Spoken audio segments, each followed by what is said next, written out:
So we will be going through several questions which have come through both the discussion forum as well as some on the Google Forms that have been circulated.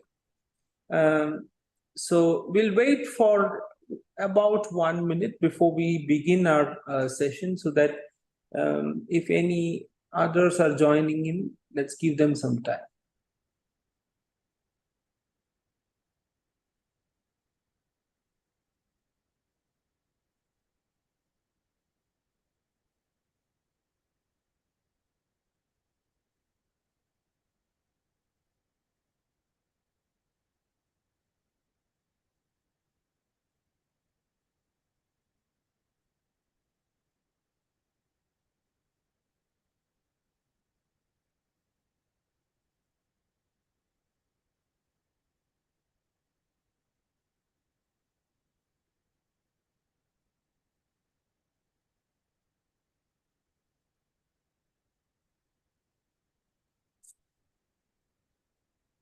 Okay, first I would like to thank both Nikhilesh here.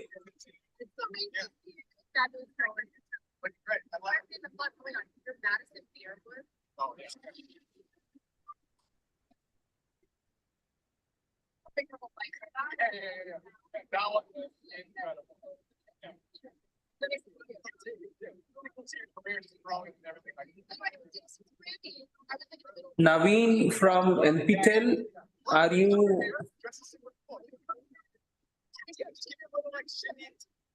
I love it. You're good right there. Ready, and 3, 2, 1, action. Yeah, Rachel, of course, it's your problem. I already am. They are.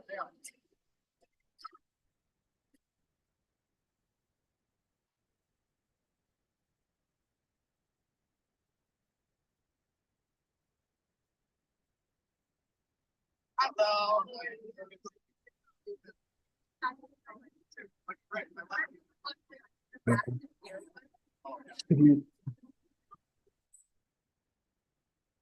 Okay, first I would like to thank both Nikhilesh here and also Anindya Datta, who have been helpful in this course. They have been doing a wonderful work, answering a lot of your queries, as well as doing a lot of tutorial questions. Thanks to both of them. And Nikhilesh is also here in the discussions. You could put in queries and we will have a discussion, right? Okay, Nikhilesh, let's start off. Yeah. One of the initial questions which was asked was regarding the stagnation properties. A couple of queries were about how the stagnation temperature is constant for adiabatic flow, but stagnation pressure is not. And Professor, could you clarify on how the stagnation properties are calculated and its significance, please? Okay.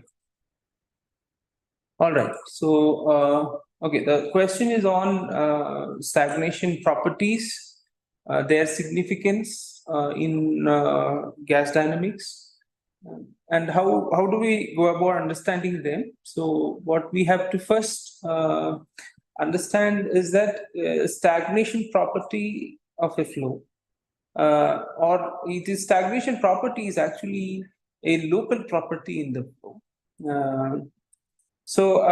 Stagnation we refer to as stagnation pressure, stagnation temperature, stagnation enthalpy. These are in any point in the flow, you can define them. You define them based on a hypothetical isentropic process. At that particular local point, you would know the flow properties like pressure, temperature, velocity, Mach number. Some of these properties are known to you. Then what you do is consider an process, a sort of hypothetical process which is isentropic. which takes the local flow properties at that particular point and takes it to another state where the velocity is zero. And during this process, during this hypothetical process, the entire process is isentropic. So this is the understanding. So the stagnation property, if you know the local flow properties at any point, you can define a stagnation property.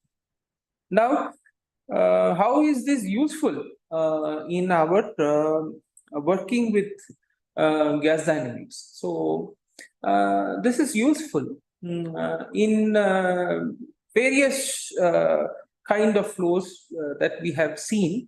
We have seen isentropic flows like flows through ducts, convergent divergent ducts. It is an ideal scenario where we are not taking any kind of losses like frictional or heat transfer related losses. This is a very good model for flows through several ducts, including nozzles, diffusers, so on. Then flows through ducts, okay, or even flow over bodies also. You can take any of those flows.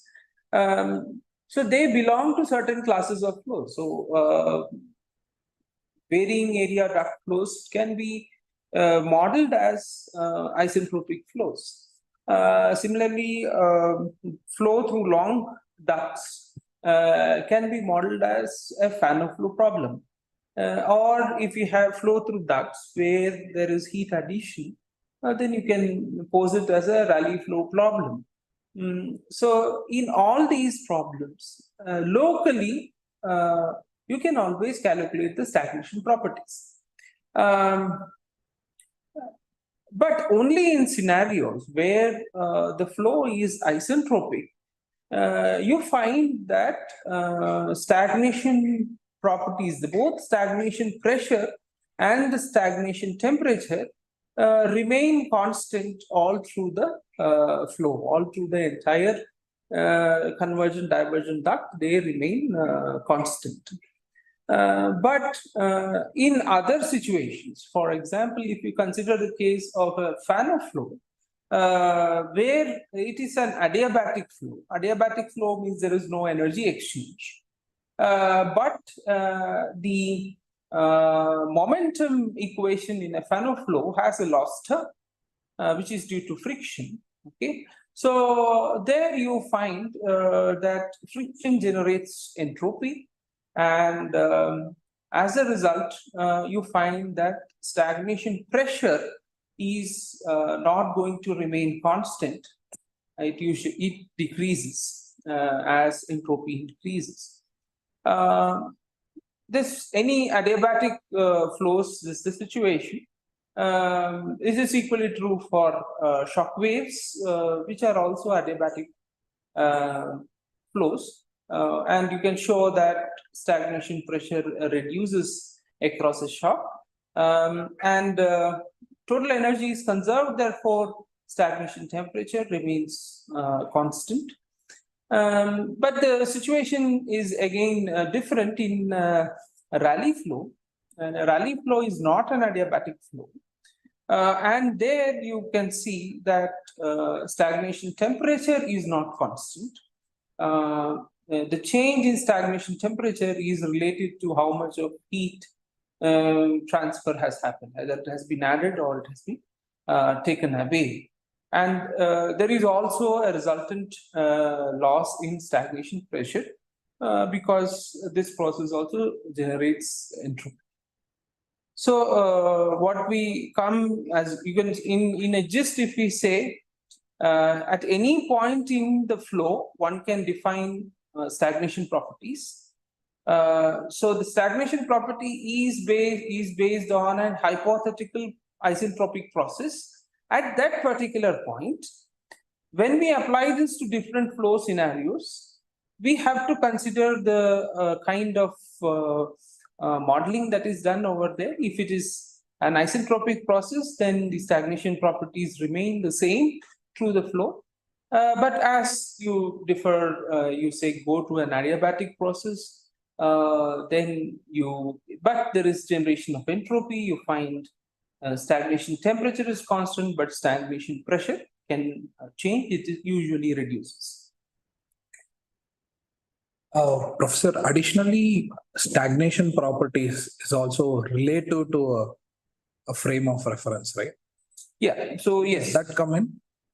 So you can, because the stagnation properties it is based on, you have the velocity term, basically, when the way you look at the stagnation property.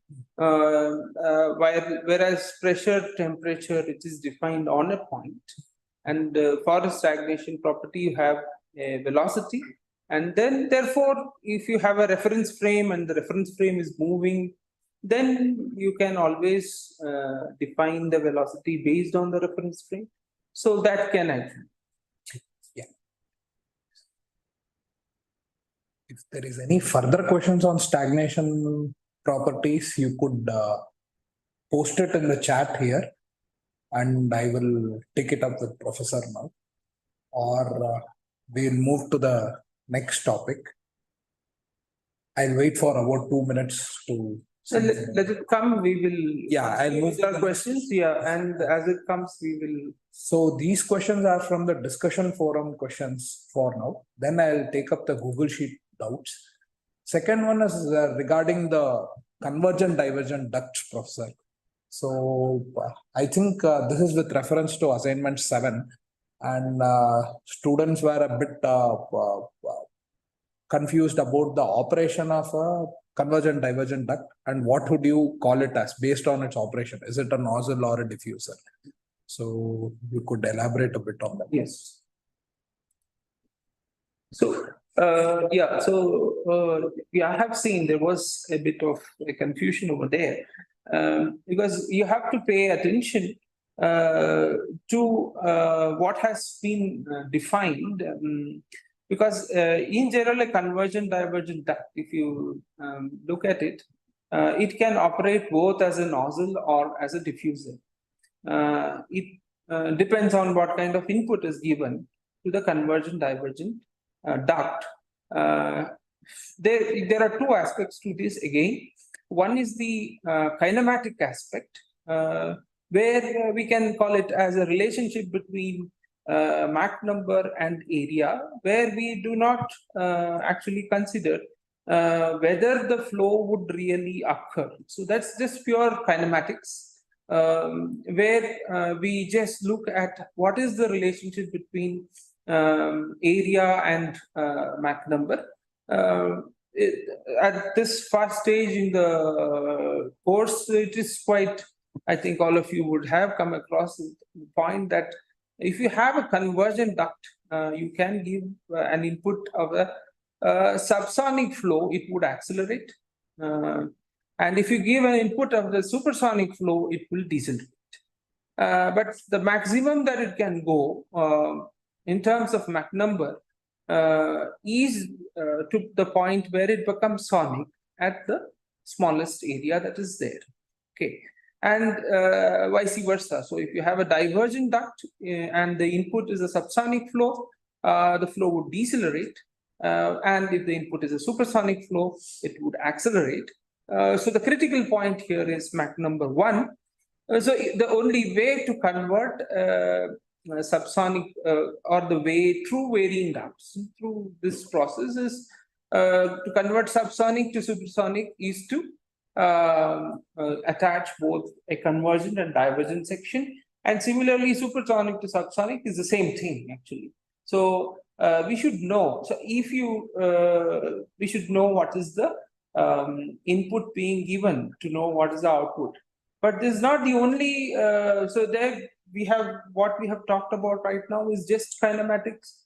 Whether it would really occur or not actually depends on whether the pressure ratios are being given correctly. So there is a designed pressure ratio for any nozzle or a diffuser. So now it the convergent divergent duct behaves, it can behave both as a nozzle or a diffuser.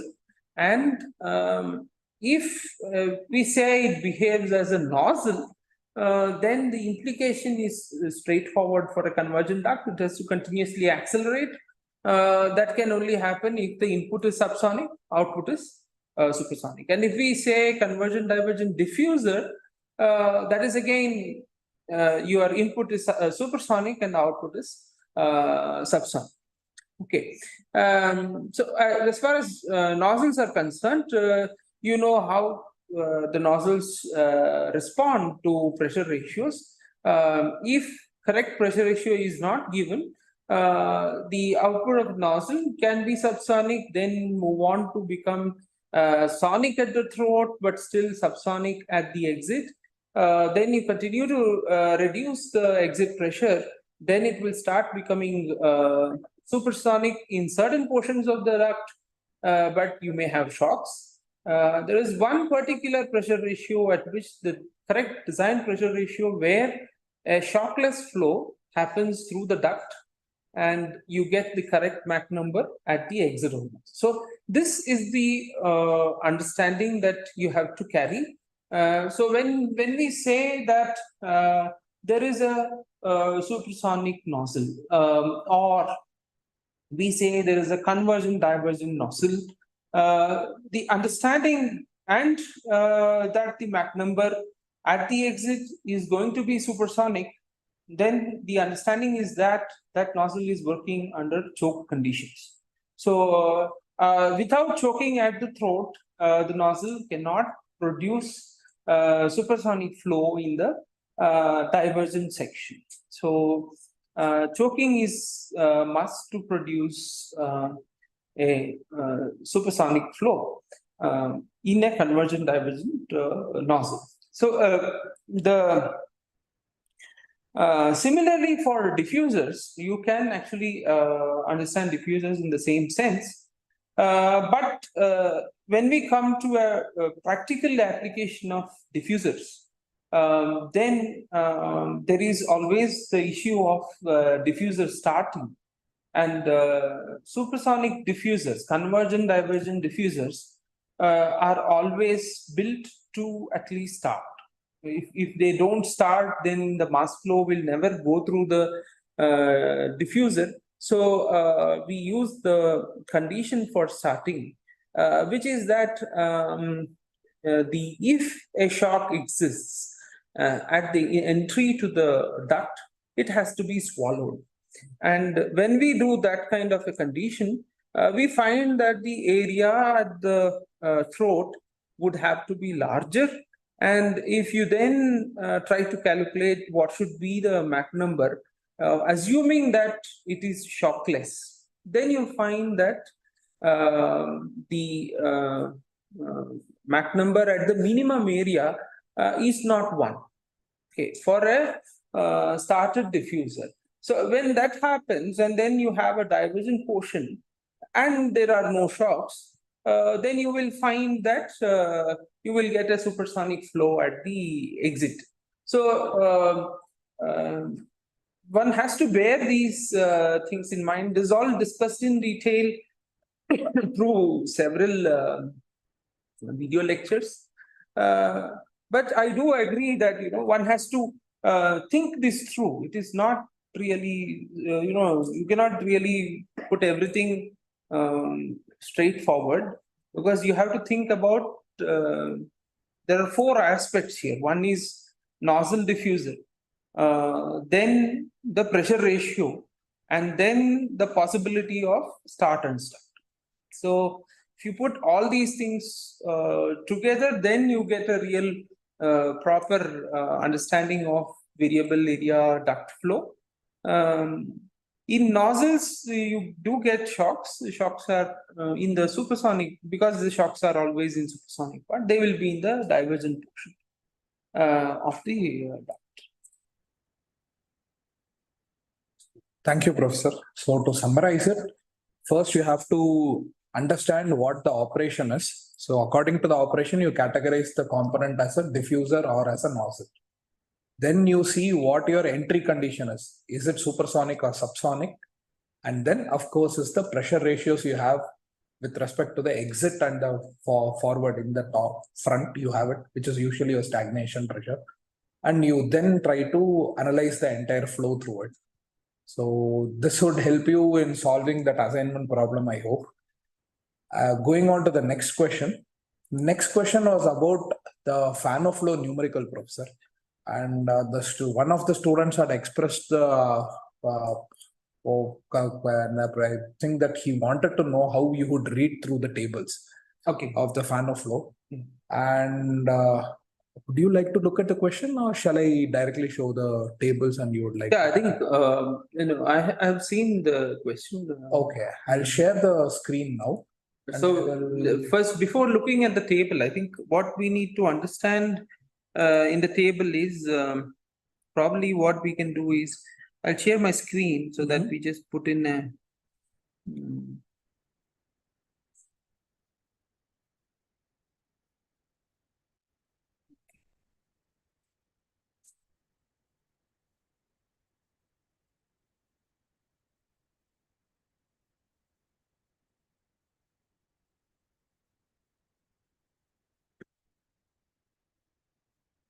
Okay, right.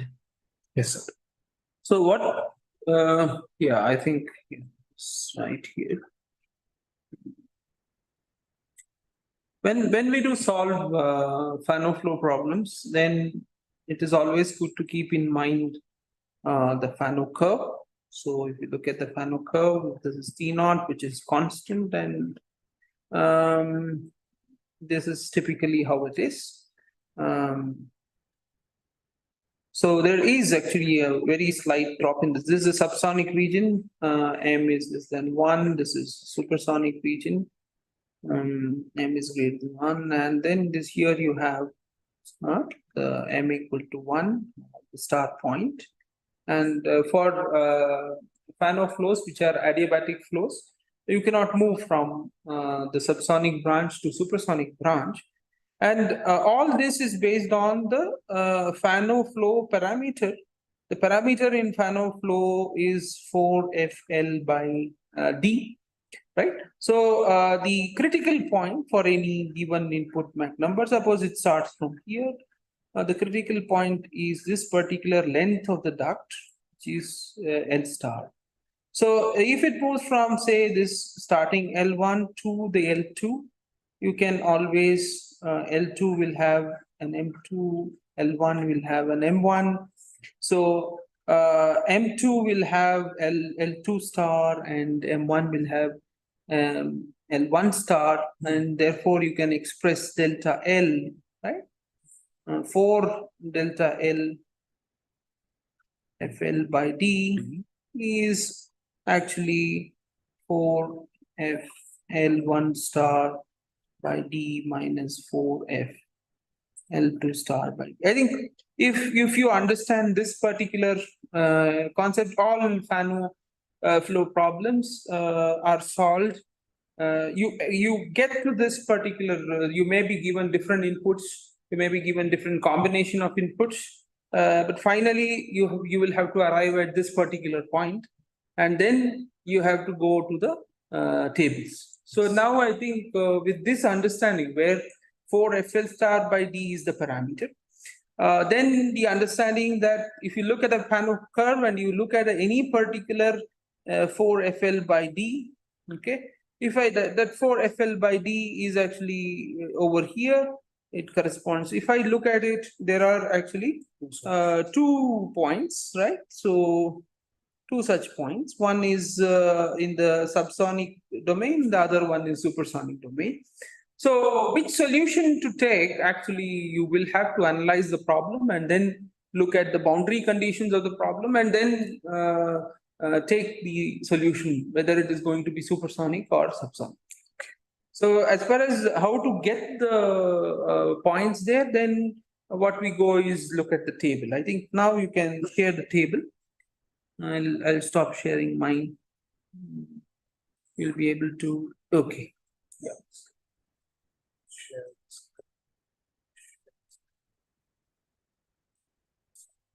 Yeah, this is, I'll directly share the yeah, you can. modern compressible flow from Anderson's gas tables, where they have given the one-dimensional flow with friction. Professor, you can. Yeah, so you can see here the parameter that we just pass me. I hope we can. I think we can annotate. Okay, Yeah. I think so. The parameter is 4 FL star by T here. Okay, so you have Mach number here. So you have M. So you can have several cases. You can, and they are all reference to the star quantity T by T star, P by P star, Rho by rho star. So what you do is either any of these quantities. So these are one-to-one functions. One-to-one in the sense that if I know Mach number, then I can find out the rest of the quantities. Given the understanding that for a given FL star by D, there are two possible solutions. One is in the subsonic branch and one in the supersonic branch. If you separately take them as subsonic branch and supersonic branch, then the understanding is that as the flow goes through the duct, pressure reduces, right, in the supersonic branch, and pressure increases in the subsonic. So, supersonic branch, pressure increases in the supersonic branch, and in the pressure reduces in the subsonic branch. So you have to be careful about these things. So, so if that understands, so always you go back when you look at these problems, you always have the mental image of the Fano flow diagram, so that there are no confusions. So when you have that, you can be given any of these in your calculations. You may find rho by rho star or P by P star, and the point is you have to look for if you're using the tables, you'll have to look for where you get that value, and then read out the rest from that particular row. So if you're given Mach number, you can read everything else over here, and you can read even FL star. So what this gives is actually a relationship with respect to the star quantities. So if you want P2 by P1 or T2 by T1, you are on the same Fano curve. The star is a unique point in that. So you're referencing to star, which is a unique point on that particular Fano curve. So T2 by T1 can be written as T2 by T star multiplied by T star by T1. So, and that is equal to T2 by T1. Similarly, you can write up such equations for any of the parameters. Only for the length, it is a subtraction so delta L is related to L star, L1 star minus L2 star. Here, the understanding is that the F is constant. F here is the friction factor is a constant, which is an average value. To do this particular integration, it has been so for a first order approximation. This is a very good model, a very good approximation. You take CF as constant, but with an understanding that if you're going to do some higher modeling of these kind of flows, then you should be aware that CF is not always a constant, and then you may have to do this integration in discrete fashion where you consider CF varying along X. Okay.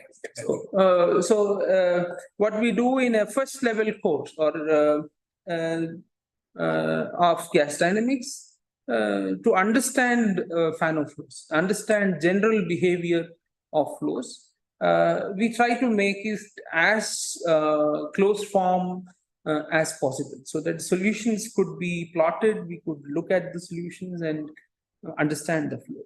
So some of the approximations like CF is constant is for that reason, but in real flows, CF can vary along X. And when we do that, we need to do it in a discrete manner. So that's a understanding which you have to take to the next higher level. But as far as the course is concerned, we always keep F as constant. So I hope this clarified the doubt on the Fanoflow tables, how you use them for solving your problems. So every point over there in the gas tables at the headlines, T by T star, every P by P star, everything refers to from a given Mach number, how far you have to go so that you reach the choking condition. That is Mach number equal to 1 for all of them. The star quantities indicates that. And L star alone is an additive quantity. So from a given length, how far should you go to that length? So you do it over two different segments. You can take it as two different L also. L1 star and L2 star, which professor indicated. Let's go to the chat box. I think I'll just move to the chat box and see what is there. I'll stop sharing. Yeah.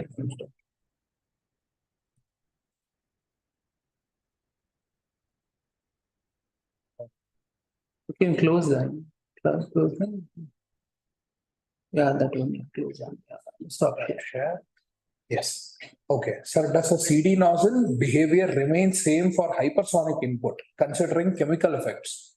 Is Mach number 1 still at the throat? Okay, so yeah, you're bringing in multiple things here. Hypersonic input. When you look at hypersonic flows, they may have additional effects. But the general understanding does not change because hypersonic flows are supersonic flows. Why do we have this in a convergent divergent nozzle? Why do we have that you have m equal to 1 at the throat and then it accelerates downstream to a supersonic flow? Is due to the fact that there is going to be only there is a information limitation.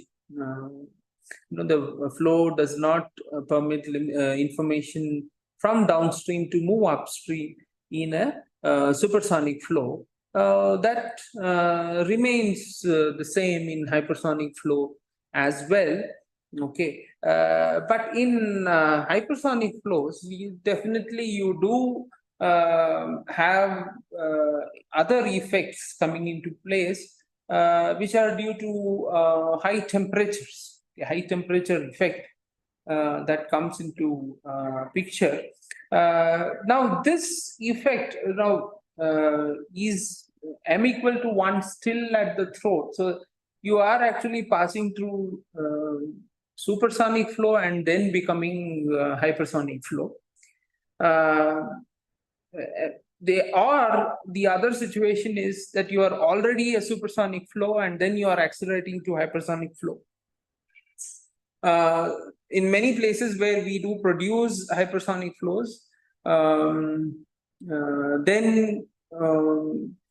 we have to check whether the chemical effects are really that significant. This happens. It does happen in shock tunnels, where if we try to stagnate the flow at high temperatures or high enthalpy, then you do end up in a situation where the flow can start to show chemical effects.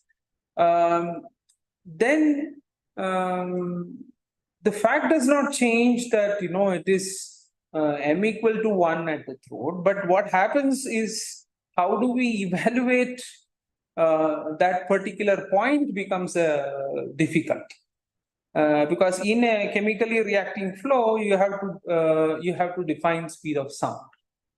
Okay, so difficulty is in getting the speed of sound, but it is not entirely difficult. You can do the evaluations, and it is done. The general understanding of convergent divergent nozzles do not change. What changes is the evaluation, because you are not having simple things like Cp remaining constant, gamma remaining constant. If all of them change, then you have to perform an integration there when going from 1 to 2. While doing that integration, you will have to actually consider local changes. So this becomes more difficult to evaluate. But the principle it will not change. So Mach number is 1 still at the throat. It's still at the road, but the situation is slightly different if you consider both Fano flow and variable area. But if you say that let us consider frictional effects in convergent divergent ducts, then you do have a situation where Mach number equal to 1 may not occur at the minimum area. But Mach number equal to 1 has to be there in order for the flow to go from subsonic to supersonic. It just does not occur at minimum area. That's all. It slightly shifts forward, and you can show that it does do that by considering frictional effects in varying area. If you don't consider frictional effects at all, and you consider that it's an isentropic flow, then the general understanding does not change. Moving on to the questions we had received a priori before this session. So one of the questions was this, Professor. The question was about when we look at a Schlieren image. This has been asked by Mr. Himanshu. When we look at a Schlieren image, it seems to be is it a contrast of the contrast in the image? Is it due to gradient of density or of the absolute density? Since in one of the lecture videos, when we were shown an overexpanded jet exiting with shock diamonds on one side, shock diamonds on one side of the okay, fine. I think he's trying to ask the shock diamonds, when we were seeing it on one side of the axis, it looked bright, on the other, it looked dark. Yes. So why is that so? Yeah, the Schlieren is actually proportional. The intensity at any point in a Schlieren image is proportional to the variation in the gradient of density, not absolute density. They are all, there are many class of such flow visualization techniques. They include interferograms, they include shadowgraphy and Schlieren. Among these, shadowgraphy and Schlieren are easier to set up compared to interferograms. All of them depend basically on the fact that the refractive index of the flow is a function of the density. Okay, so as density changes, refractive index changes, and as a result, there is going to be a deflection of light. In interferograms, we actually have a reference beam and then a beam that passes through the test section, and then we combine them together. So since the beam that passes through the test section goes through a change in refractive index and correspondingly a change in path length, the change in path length gets reflected as a change in fringe pattern. So there you can directly relate density to change in fringe pattern. But in Schlieren, if you look at how we generate Schlieren, you have a knife edge at the point of focus where you bring back all these light, focus it back, and you place a knife edge to distinguish those deflections which have happened in some sense away from the knife edge and towards the knife edge, which gives you that pattern which is proportional to this deflection. And that actually depends on the gradient of density. While if you look at a shadow graph, it actually collects all light. It's a shadow, basically. It's like a shadow of the object there. And the shadow graph is actually proportional to the second derivative of density. So you can show these things also.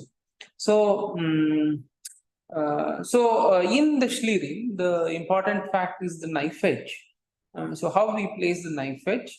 So if we place the knife edge horizontally, then the Schlieren is sensitive to gradients in the vertical direction. If you place a knife edge vertically, the Schlieren is sensitive to gradients in the horizontal direction. And also it produces, because the knife edge acts like a filter. Okay. So if you have symmetric flows, then you can have an anti-symmetry in the image. So that is what happens when we do, say, the imaging of a jet, assuming everything is symmetric, and we place the knife edge horizontal so that we get vertical density gradients. But when we place it horizontal, then we have actually two symmetric parts, one at the top and one at the bottom. Both behave similarly, but the knife edge distinguishes them in the opposites. So you see, suppose you see a shock in white on the top half, you would see it in dark at the bottom. So it is all based on the knife edge placement. Okay, so you can make this distinction in vertical gradients or horizontal gradients, and you can also infer certain nice flow features by making this distinction. If you have a jet, then the shear layers in the jet have predominantly vertical gradients, while the shock features would have predominantly horizontal gradients. So if you want to get very nice crisp shock features, then you would place a vertical knife edge. If you want to know the shear layer very well, you would place a horizontal knife edge. And you will see the images are slightly different in their intensity variations. So Schlieren, based on how we cut it, a vertical cut will show dou rho by dou x, horizontal cut will show dou rho by dou y. And the follow-up question is this, sir. He's asking how exactly is it different from a color Schlieren? So yeah, color Schlieren, you replace the filter by a color mask. Knife edge by a color gradient. So you can have two colors, you can have multiple colors, and so on. For example, if you have just two colors, let me say blue and red, and I place it at the point of focus, the junction between the two at the point of focus, and the focus is really sharp. Then whatever I had to get as bright, let us say it is all red, and whatever had to be gotten as completely dark is all blue. Okay, and what we had to get in between would be a mixture of these two. Okay, so color Schlieren, the principle does not change, but by distinguishing these colors, you are able to make a better judgment, because if you just give dark and bright, there are situations where you have very intense, say, expansion fans, or if you have made expansion fans dark and shocks as white, then if the expansion fan is really very strong, then you see that the light is totally cut off. It becomes very dark, and you don't know what flow feature is actually happening. You want to get a better understanding of that without losing all the light. Then you can use such techniques, and you will get a better contrasting feature in the image. Okay. So color Schlieren with two colors alone is equivalent to a normal Schlieren itself. Yeah, so but yeah, you can extend it, like, you can have multiple colors also, and then you get better figure, basically a color palette. And then you can even be imaginative and then try to work out a relationship. If you are using a digital camera which has a 3-color RGB kind of a format, you can try to work out a relationship between RGB and the kind of flow feature that we see. So Yeah, so that would answer all the questions. We still have another 12 minutes for this live session. If anyone wants to have any other questions, please pitch in.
One question has come up, sir. Is there any advantage of longer nozzles over minimum length nozzles as defined by method of characteristics? Yeah, so it depends on the application. So we talk about minimum length nozzles mainly in the context of flying systems where you need to be very sure. You need to be weight critical and you want to have as low a weight as possible. But when you want to have really uniform flows and you go all the extent to see that the exit flow is as uniform as possible, and how can I get that kind of a situation, then the expansion has to be considered very carefully. And because in a minimum length nozzle, the expansion is actually condensed to a point, which is not, which is an approximation there. But we may need situations where you need to consider the expansion and then make it cancel all the waves and get a uniform flow. This is more for the wind tunnel testing. So when we do wind tunnel nozzles, and you can have it because there we are not flying the vehicle as such. So there we can have longer nozzles. Of course, you have to consider other things such as whether you have enough space to put such long nozzles. But given that all that is okay, then you are more interested to get a proper uniform exit flow. You can have a longer nozzle. So it actually depends on the application. Quality of flow increases for when the nozzle is of uniform. If you want to generate it, your nozzle becomes longer. Minimum length nozzles are used for applications where you have very high drag and weight penalties. Yes. Okay. So the next question is regarding an explicit relation was by Mr. Apurvanandi. He's studying in lecture 20, you had derived the relation for reflected Shockwave Mach number and incident Shockwave Mach number.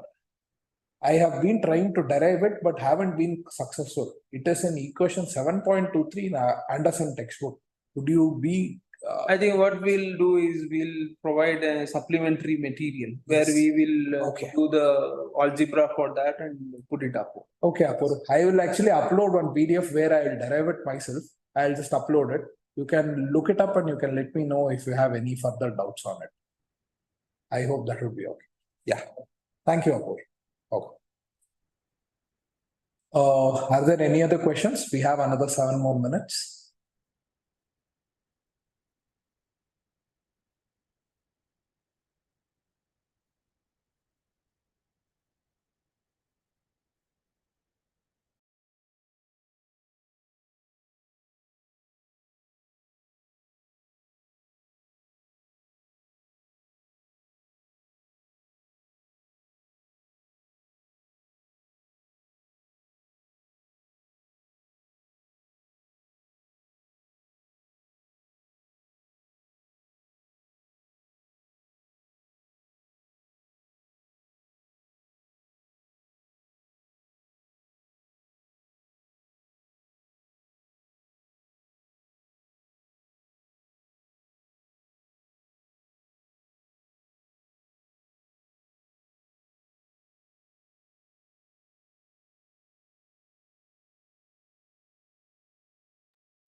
There's a question regarding the final exam pattern, sir. Are you able to elaborate on it? That is actually done by the NPTEL group. So, yeah. It will be according similar to what is based on your the assignments. Seems to be asking Yes. Tables. We had something about that. I think tables were put in along with the question paper. Yeah, I think you will get tables if you need some tables. But most of the questions may not need also. In case you need it, you may have the data. And also, will it be offline or online, sir? So this actually NPTEL handles. I think it is not. I don't think it is an offline exam, but this is not something. This is you may have to ask NPTEL for this. It will most likely be online, not an offline. Probably they'll convey this information on the announcements shortly. Yeah. Before the end of the course, I think. Yeah. Any other queries?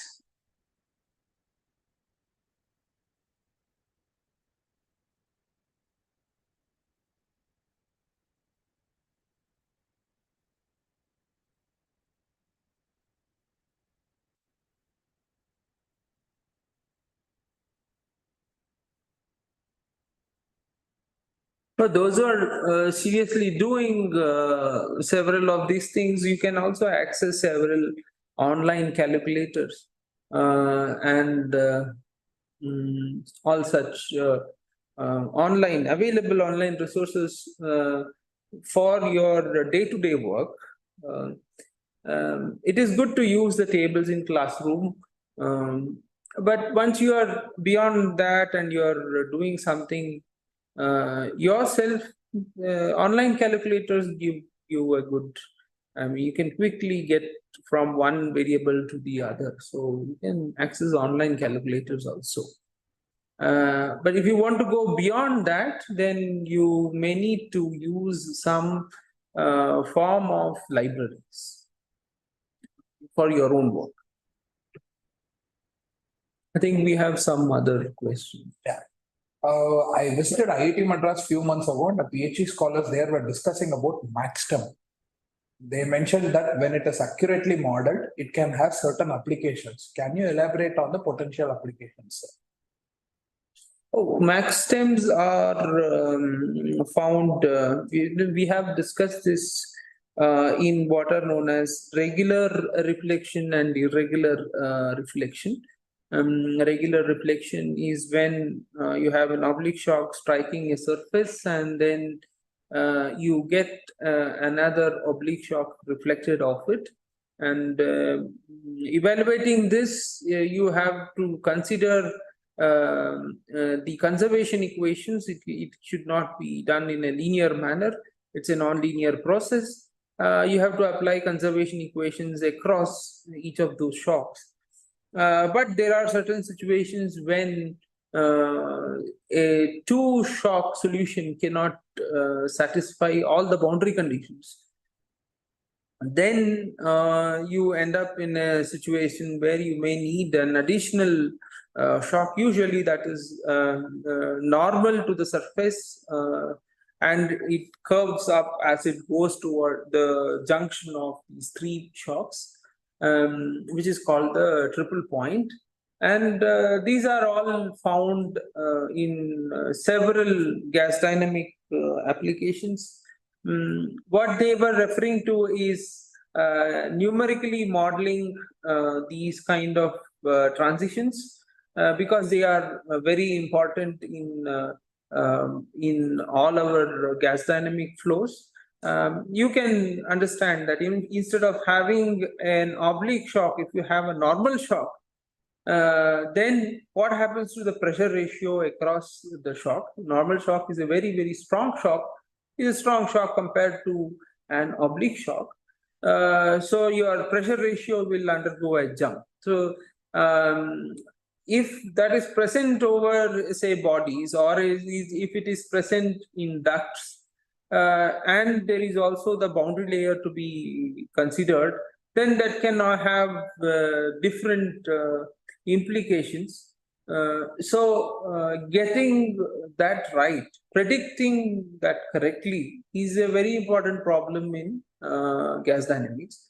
And it has, in gas dynamic flows, it has all applications. It is applicable in external flows, in internal flows, wherever there are shocks interacting with each other or interacting with the surface and the boundary. So it is very, very important to get that right. And this max stem comes about when you get irregular interactions or irregular repeats.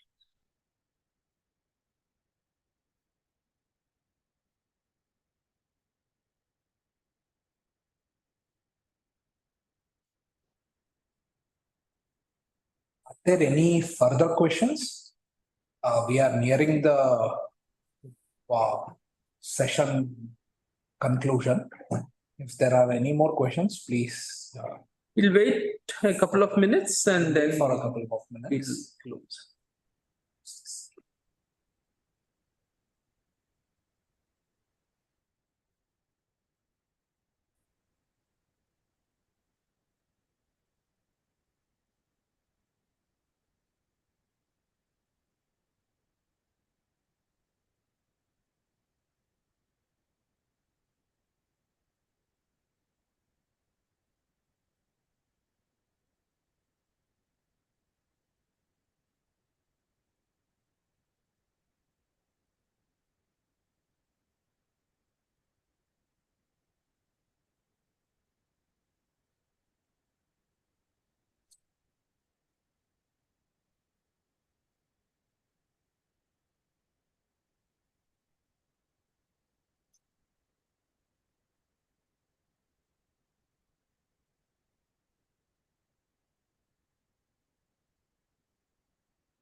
Good then, thanks for all of you who are here, and thanks for the discussions. And we'll continue with our interactions on the forums. So if any other queries are there, we can put them up on the forums. Thank you, everyone. Thank you. So there is some question, is the minimum hypersonic Mach number different for different fluid mixtures? Yes. Hypersonic, the definition of hypersonic is that you should start seeing non-ideal effects. Basically, you start seeing changes to the thermophysical properties of the gas. When the changes in kinetic energy of the flow start interacting to such an extent that they start exciting different modes of energy in the gas, and therefore the energy starts, therefore the thermodynamics starts changing. So what we call as thermofluid or aerothermodynamic. We call it aerothermodynamics because largely we have been focusing on air. But if we do look at which now people are looking at is re-entry to Mars or re-entry to Venus and such other planetary atmospheres, then what we define as a Mach number at which we can say hypersonic flow, that would be different. Yes. These are all tools for you to understand that, beyond a certain, it's a ballpark number beyond, say, in air, beyond 5. Let us consider hypersonic effects. This kind of classification helps us to understand and model things in a certain way. But as we go to a different scenario, we should come and reevaluate and see whether the effects of thermodynamics or aerothermodynamics is important at lower Mach number itself. And that you can show.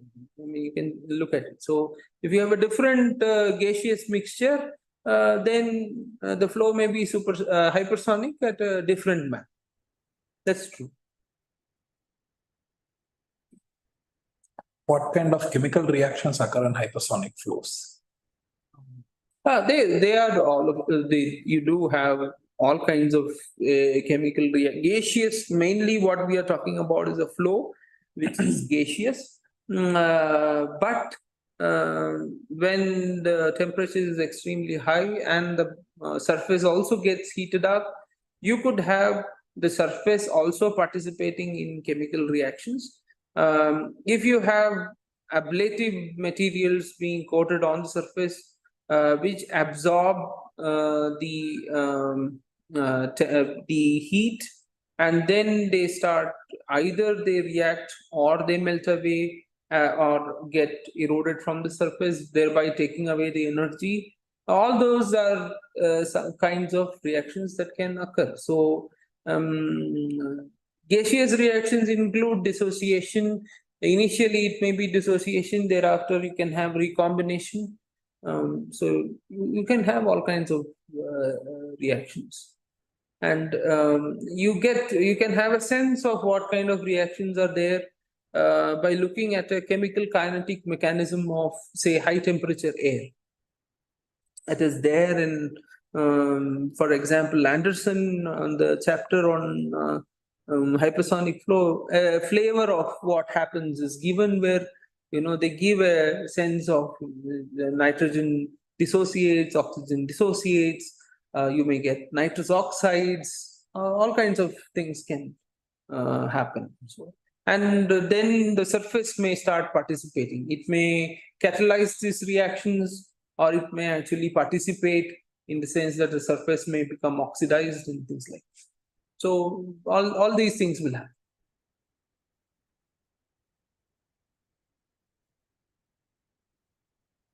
Any more questions?